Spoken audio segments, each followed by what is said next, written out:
ሰላም ሰላም ውድና የተከበራችሁ የመቅዲ ዩቲዩብ ቻናል ቤተሰቦች ሁሉ አማን ሁሉ ሰላም፣ እኔ ጋር ሁሉ ሰላም ነው። እስኪ ዛሬ እንግዲህ ሚስት ከባሏ ውጭ መወሰን ትችላለች ወይንስ ባል ከሚስቱ ውጭ መወሰን ይችላል ወይ የሚለውን እናያለን። በዚህ አጋጣሚ አንድ ምርጥ ቪዲዮ ይዤላችሁ መጥቻለሁ። የመልስ ምቱ በጣም ነው የተመቸኝና አንድ ነገር ለማድረግ ባለ ትዳር ሆኖ ትዳር ውስጥ ሲኖር ሁለቱ አንድ ላይ ተመካክረው የግድ ከሚስቱ ጋር ወይንም የግድ ከባሏ ጋር ተመካክራ ማድረግ ነው ያለባቸው ማለት ነው። ማንኛውንም ነገር መወሰን ያለባቸው በምክክር ነው ሊሆን የሚችለው።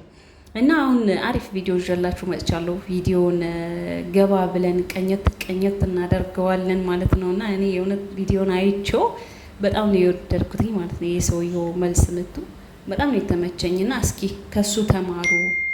እኔ በላይ ነኝ የምትሉ ሁላችሁም ከሱ ተማሩ ማለት ነውና አሁን ቀጥታ ወደ ቪዲዮ እንሄድና ቪዲዮ እስኪ ምን አለ የሚለውን ከዛ ላይ እናያለን ማለት ነውና በዚህ አጋጣሚ ማንም ማለት በትዳር ውስጥ ሲኖር በምክክር ነው ሁሉም ነገር ሊሆን የሚችለው ማለት ነውና እስቲ ቪዲዮውን ሂደን አሁን ቀኘት እናደርገዋለን ማለት ነው። ቤተሰብ ያልሆናችሁ ደግሞ ቤተሰብ ሁኑ፣ ሰብስክራይብ እያደረጋችሁ እቤቱን ተቀላቀሉ።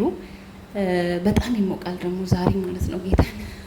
በዚህ አጋጣሚ ውጭ ላይ ነው ቪዲዮ ለመቀረጽ ብዬ ማለት ነው። እኔ ግን ሚስቴን ያገባኋት አብሬያት ልተኛ ብቻ አይደለም፣ ስሳሳት እያረመችኝ ከመንገድ ስወጣ እየመለሰችኝ ህይወቴ ላይ ከኔ ጋር እንድትወስን እንጂ። ላስጨንቅ ፈልጌ አይደለም፣ ግን በጣም ቸገረኝ።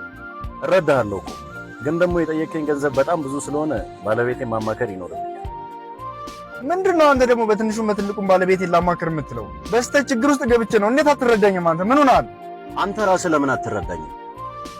ብቻዬን መወሰን የምችለው ምንም ነገር የለም። ምክንያቱም እኔ የኔ ብቻ ሳልሆን የልጆቼና የባለቤቴም ጭምር ነኝ። ያ ማለት ድንገት ውሳኔ ስህተት ከሆነ ዋጋ የምከፍለው እኔ ብቻ ሳልሆን ሙሉ ቤተሰቤ ነው ማለት ነው። ስለዚህ ማማከር ይኖርብኛል። ነገሩ ለኔ እንዳልከኝ ላይሆን ይችላል። በቁጥጥሯ ስራ አስገብታህ ነው እንጂ ሴት የተቆጣጠረችውን ደግሞ መጠየቄ። ተቆጣጠረኛ ያንተን አላቅም። እኔ ግን ሚስቴን ያገባኋት አብሬያት ልተኛ ብቻ አይደለም፣ ስሳሳት እያረመችኝ ከመንገድ ስወጣ እየመለሰችኝ ህይወቴ ላይ ከኔ ጋር እንድትወስን እንጂ። ከሚስቴ ጋር የተጋራሁት አንሶላ ብቻ አይደለም ህይወቴንም ጭምር ነው። ስለዚህ የማደርገው ነገር የምወስነው ውሳኔ ለቤተሰቤ አይበጅም ብላ ካሰበች አልቃ ገብታ የማስቆም ሙሉ መብት አላት። አንተን ለማስደሰት ብዬ ችግር ውስጥ ብገባ ትዳሯ ተበትኖ ከቤተሰቧ ከልጆቿ ጋር ሜዳ ላይ የምትቀረው እሷ ስለሆነ ሴት ትቆጣጠሯለች ይለኛል።